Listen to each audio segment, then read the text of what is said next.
My baby shower took a turn when my sister revealed she was pregnant and began opening my presents because she claimed she was due first. Can you believe my own sister, standing at my baby shower, looked me in the eye, already 9 months pregnant, and said, "I'm due first, so I need these more," as she started opening my baby gifts? And my mom just helped her carry them to the car. I said nothing, but a cold, quiet rage started to simmer. What happened months later, when she used my name to forge a $30,000 loan, completely blew our family apart and showed me who was really on my side. By the time my sister Bree started opening my baby shower gifts, the cake knife was still in my hand, heavy and symbolic. We were in my mom's living room, pink balloons, a baby girl banner, the kind of Pinterest perfect party my family never put this much effort into until it was about a baby they could show off. Except apparently not mine. Bree stood up in front of everyone, hands on her still flat stomach, and clinked her glass. "Surprise," she said, grinning. "I'm pregnant too." Everyone screamed. My mom clapped like she was on a game show. My aunt started crying. I smiled because that's what you do when you're 9 months pregnant, and your little sister decides to make your baby shower all about her. Then Bree walked over to the gift table. "To be fair," she laughed, already reaching for one of the bigger bags, "I'm due first, so I need these more." I actually thought she was joking. Then she pulled out a box baby monitor, turned to me and said, "You don't mind, right? You've got that salon money. You'll just buy more." People chuckled. My mom didn't even pretend to be embarrassed. She was already by the table, stacking boxes in her arms. "That's a good idea," Mom said. "We'll just load everything in Bree's car. You don't even have a crib yet, Kes.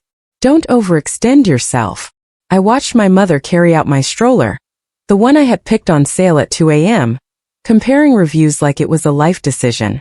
I watched my sister tear open the wrapping on a tiny onesie with my daughter's name, Mila, already embroidered on it. "Oh, we can get this redone," Bree said. "My girl's name will look cuter anyway," and everyone laughed. My throat went tight.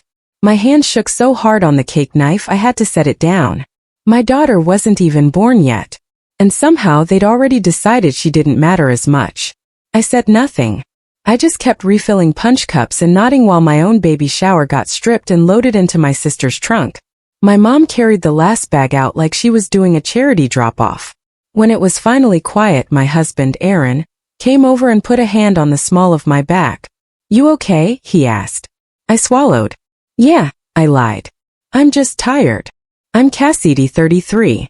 I live in Dallas, and I own a small beauty salon called Honeycomb Studio. I built it from a 3-chair space between a laundromat and a pawn shop into a full-service salon with 8 stylists, a brow tech, and a waitlist for Saturday appointments. I'm good with money. Not fancy, not rich, but careful. I know what rent, payroll, taxes, and product orders look like down to the dollar. I'm married to Aaron, 35, an electrician. We rent a small 3-bedroom duplex, and we're saving for a house. Mila is our first baby. To my family, though, I am and have always been one thing: the bank. I helped my parents refinance their house 3 years ago. I paid the closing costs, $1,800. When my dad's truck needed a transmission, I put $2,300 on my credit card, just until the settlement comes through. When Bree decided to get married at a winery instead of the courthouse, I paid for her dress, her hair, and all the bridesmaids' makeup. I even did the makeup myself after working a full Saturday at the salon for free. I Venmo'd my mom $300 every month for groceries, even when I was skipping my own nails and Starbucks to keep the salon's chairs full and the lights on. If a bill was behind, they called me. If a cousin needed a plane ticket, they called me. If someone wanted a family trip and there was a gap in the budget, they'd say, "Well, Kes has the salon." And I let them. I kept telling myself that's what family does. They never really hid that they liked Bree more. She married right on time, gave them the first grandkids, lived 5 minutes away. I was the one with the weird name, weird ideas, and the business. Little digs added up. My mother introducing Bree's kids as the grandbabies at church and then tacking on, "And this is our other daughter. She does hair." My dad asking me in front of everyone, "How's the little shop?" Still hanging on. When I just hit my best quarter ever. When I got pregnant, my mom's first question wasn't, "Are you happy?" It was, "Can you afford this?" So yeah, watching them carry my baby shower out of the house like a Costco run shouldn't have surprised me. But it still hurt. I tried to be reasonable. After the shower, Aaron and I went back to our half-built nursery, stared at the empty corner where the crib was supposed to go, and laughed. Because if we didn't laugh, I was going to cry so hard I'd pop a stitch I didn't even have yet. We'll figure it out, I told him. We've been figuring it out our whole lives. We hit Facebook Marketplace, clearance aisles, and a friend of a friend whose baby had just outgrown their bassinet. The nursery still ended up sweet. Hand-me-down crib, thrift store rocking chair, string lights from the salon's old window display. The only thing left from that shower was a single pack of size 1 diaper someone shoved under a chair and forgot. Mila was born 3 weeks later. Labor was long, messy, and not at all like the peaceful water births Instagram promised me. But when they put her on my chest, none of that mattered. She was this tiny warm weight with a full head of dark hair and the most serious eyes I'd ever seen. Aaron cried harder than I did. My mom came to the hospital for 20 minutes, took 3 photos that made sure to include her face and not my 4, and left because traffic is bad. Bree didn't come at all. She texted, "Congrats. So happy for y'all," followed by 16 heart emojis. Then a photo of a stroller she just bought. "Can I borrow your stylist discount at that baby boutique?" she added. I was literally attached to a catheter when she sent it. The next few months were a blur of feeding schedules, late-night salon bookkeeping on my phone while Mila slept on my chest, and my mother's occasional drop-in to check the baby's head shape, followed by casual comments like, Bree's pregnancy is so hard on her. She's so tired. It's different when you're the first. Meanwhile, I was the one sending my parents $300 a month, plus an extra $200 for the baby shower we never did for Bree because my mom mentioned money was tight. I know. I should have stopped long before. I just kept telling myself once Mila was here, once they saw her, things would change. They didn't. For months after Mila was born, I was in the back room at the salon, pumping between clients, when my phone lit up with a text from Bree. "Emergency. Can you co-sign a loan for us? Just $30,000 for baby stuff. We found the perfect house, but we need furniture, nursery, car seat, everything." I stared at the screen, milk machine whirring, my back aching from holding Mila at 3 a.m. I looked around at the shelves I'd bought secondhand, the towels I'd personally bleached for years, the calendar where I'd penciled in extra clients just to cover payroll during maternity leave. $30,000 for baby stuff, I typed slowly. Me? Absolutely not. 3 dots popped up, disappeared, came back. Bree, wow. Seriously? Our credit is in bad shape after everything with Tyler's job. I thought you of all people would understand. Forget it. I put my phone face down and went back to work. I told myself that was it. I had finally said no. I had no idea that my no didn't matter to her. 2 weeks later, a letter came instead of a text. I almost didn't open it. It looked like junk mail from the credit union. But something about the bold lettering made my stomach twist. "Welcome to your new personal loan. Cosigner, Cassidy Owens." I read it 3 times. I hadn't co-signed anything. I flipped to the breakdown. Loan amount, $30,000. Primary borrower, Brianna Owens. Cosigner me. Monthly payment, $612.73. First payment due in 30 days. Then I saw the signatures. Mine. In a handwriting that looked almost like my own if you squinted and didn't know I looped my K differently. My heart dropped into my shoes. "Aaron!" I yelled. He came from the kitchen holding Mila in one arm, bottle in the other. "What's wrong?" I handed him the letter. My hands were shaking so badly the paper fluttered. His jaw clenched as he read. "You didn't." "No," I said. I told her no. In writing. He set Mila in her bouncer, which squeaked loudly in that stupid, cheerful way, and looked at me. "Then we're not letting this slide," he said. "Call them." The financial boundary happened in a boring office under fluorescent lights that made everyone look sick. First, I called the credit union's number on the letter. "Hi, this is Cassidy Owens. I need to dispute a loan I supposedly co-signed. I did not authorize it. Hold music, transfers, security questions." Finally, a woman named Karen came on the line. "Miss Owens, I see your name on the application. We have your signature and a copy of your driver's license on file." "Then your file is wrong," I said, my voice shaking but level. "I did not sign anything.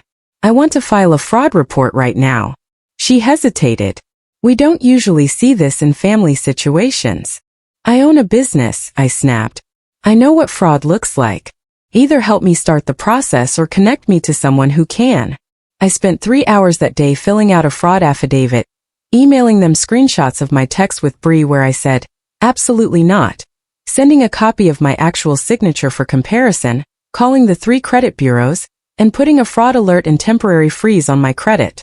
Then walking into my bank in person with Mila strapped to my chest, asking to close every joint account or authorized user card that had my parents or sister attached to it.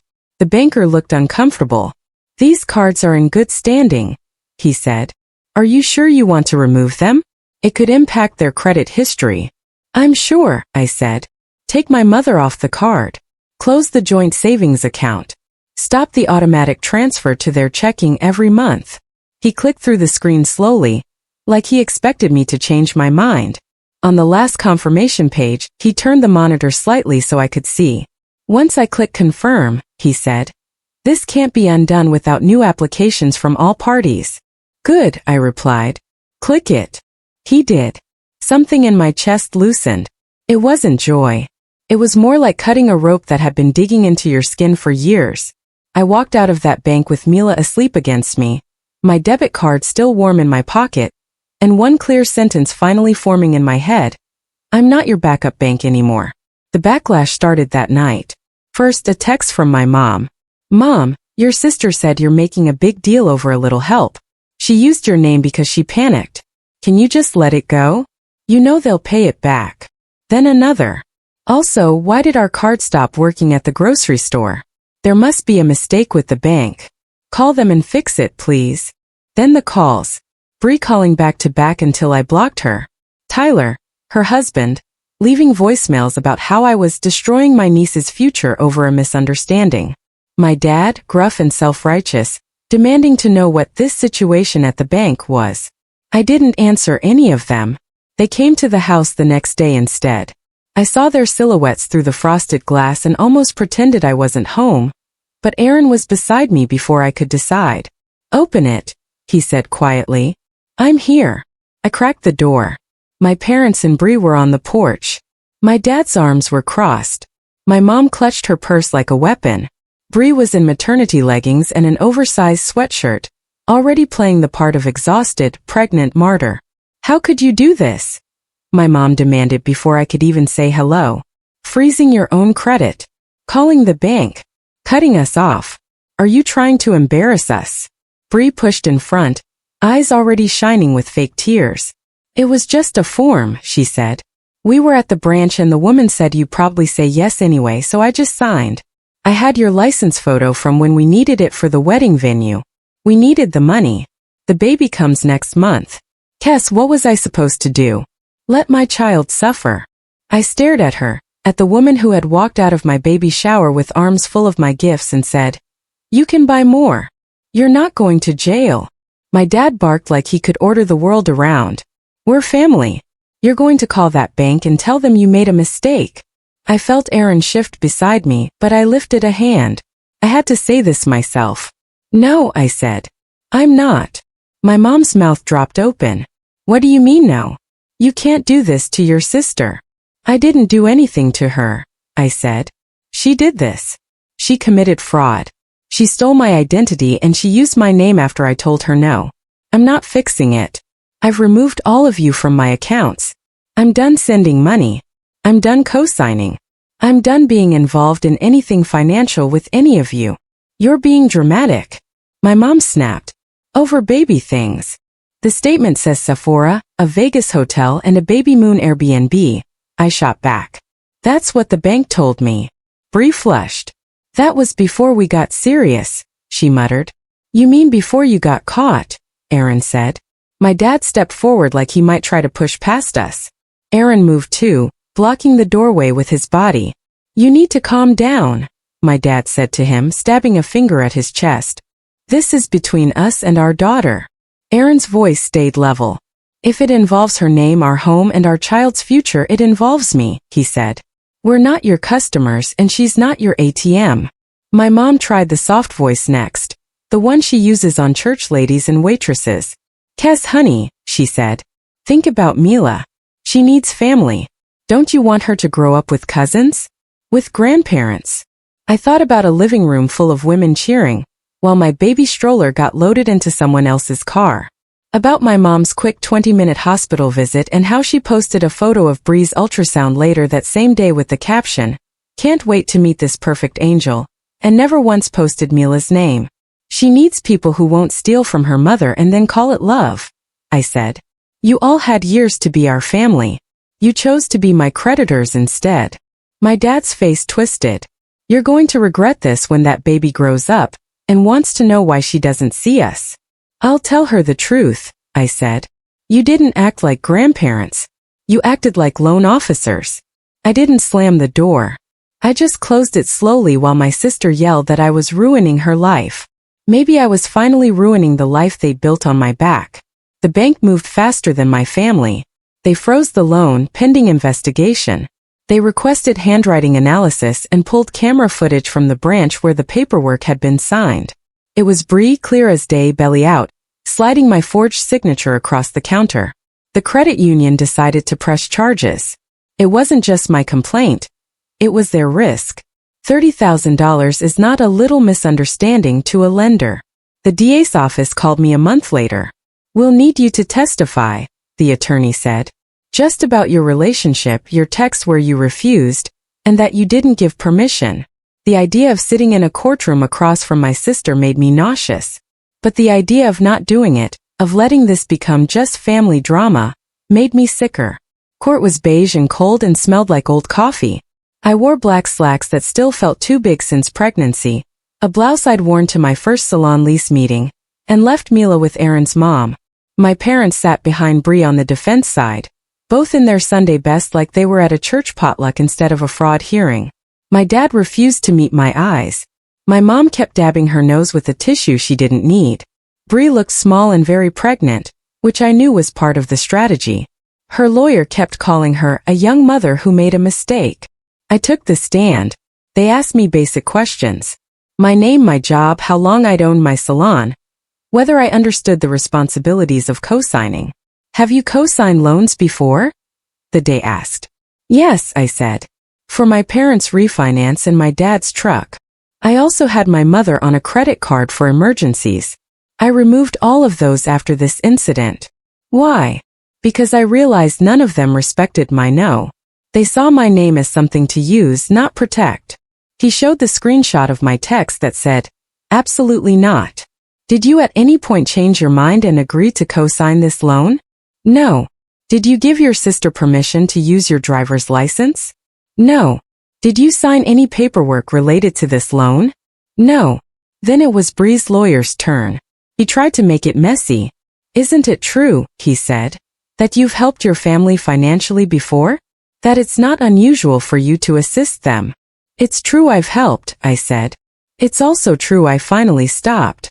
He tried to suggest maybe I'd given verbal consent and forgotten, that maybe Aaron had pressured me to turn against my family, that I was bitter over baby shower drama. "You were angry that your sister announced her pregnancy at your baby shower?" "Yes," he asked. "Yes," I said plainly. I was also 9 months pregnant and still managed not to commit a felony. A couple of people in the gallery coughed to cover their laughs. The judge didn't smile, but his eyes flicked up for a second. Then the bank's fraud investigator testified. He brought an itemized list of where the $30,000 went. It turned out baby stuff included $4,200 at a high-end furniture store, sectional sofa, marble coffee table, statement mirror. $1,700 at a luxury handbag boutique, $3,800 for a baby moon in Vegas, $2,500 at an electronics store, 2 new phones, and a gaming console. $6,000 wire transfer as a down payment on a content creator course Bree had found online. $2,300 labeled gender reveal photography and decor. $1,100 at an upscale spa. There were baby items in there too. A fancy crib, a top-of-the-line stroller, a designer diaper bag, but most of it was lifestyle. When the list was read out loud, the judge's eyebrows climbed higher and higher. He finally looked at Bree, then at my parents. "Is there any dispute?" he asked. That this money was spent as described? Her lawyer tried to spin it. Stress, hormones, social pressure. My sister cried about wanting to give her baby the best start. The judge wasn't buying it. In my courtroom, wanting the best for your child starts with not committing crimes, he said. And not saddling your sister with a debt she explicitly refused to take on. In the end, Bree took a plea. Guilty to identity theft and bank fraud. Reduced sentence. 2 years of probation, restitution to the credit union, mandatory financial counseling, a felony on her record. The judge was explicit. The cosigner was cleared. My credit would be removed from the loan entirely. My parents stared at me like I'd stabbed them, as if I'd swung the pen that first day at the bank instead of Bree. The real fallout didn't come from the judge. It came from my mother's phone. She called the next day sobbing. "You happy now?" she cried. "You've ruined your sister's life. How is she supposed to get a job with this on her record? How is she supposed to raise that baby? You couldn't just help and keep this in the family. She ruined her own life when she stole my name," I said. "And she can raise her baby the same way I'm raising mine, with what she can afford." "You're cruel," my mom spat. "Ever since you opened that salon, you think you're better than everyone. Money has made you selfish." "No," I said quietly. "Money made you think I was responsible for everyone else." She switched tactics like a DJ switching tracks. "Fine," she snapped. "But don't expect us to come around for that baby's birthday. Don't expect us to show up and pretend everything is okay. You turned your back on your own blood." I thought about Mila's tiny fingers curled around mine. About 3 a.m. feedings and pumping in the back room of my salon and refusing to put anything on a credit card because I'm tired of owing people. "I didn't turn my back," I said. "I finally faced the reality you kept handing me. To you, I'm a wallet, not a daughter. Don't speak to your mother like that." My dad barked in the background. Aaron was in the kitchen listening. He mouthed, "Hang up." Instead, I took a breath. "For what it's worth," I said. "I hope you get your finances together, but you're officially off mine. I won't fund a family my daughter isn't part of." Then I ended the call. I blocked their numbers after that. I blocked Bree's. I blocked Tyler's ranting Facebook posts where he called me a traitor. The silence afterward felt heavy, but for the first time in years, my bank app did not make my stomach drop. Mila turned 1 last month. We didn't do a big thing. No balloon arches or custom cookies with her name written in gold. I baked a simple chocolate cake in a round pan that stuck a little, so I covered the messy side with strawberries. We strung up photo clips from her first year across the living room. First bath, first salon visit, first time she tried to eat a lemon and glared at it like it had personally betrayed her. Aaron's mom was there, holding Mila every chance she got, whispering prayers over her hair. 2 of my stylists came, bringing thrift store toys and a pack of bows they'd made themselves. One of my longtime clients dropped by with a tiny pair of sneakers for when she starts running around the shop. My cousin Tasha showed up too. She was the only one from my side of the family who sat in the back row at court, arms crossed, eyes hard, watching the judge read out the spending list. "I always knew they were using you," she'd said after the hearing. "But seeing it on paper like that, girl, I'm ashamed I didn't say something sooner." At the party, Tasha picked up Mila, who studied her for a second and then immediately went for her hoop earring. "Hi, birthday girl," Tasha said softly. "You know your mama did something brave for you, right? She made sure nobody can mess with your future." Mila babbled and smacked her in the chin with a frosting hand. We sang. Mila smashed cake. No one took anything out to their car except trash. There were 2 empty chairs at the kitchen table. I put them there on purpose, not as an invitation, as a reminder to myself. I set them up, then put nothing on them. No jackets, no diaper bag. Just space where grandparents could have sat if they'd chosen us over money and manipulation. When everyone had gone home and the house smelled like sugar and baby shampoo, I carried Mila into her room. The thrift store crib, the hand-me-down rocking chair, the string lights, the space we built ourselves. I settled into the rocker and she laid her head on my chest, already half asleep. For years, my family treated my wallet like the only part of me that mattered.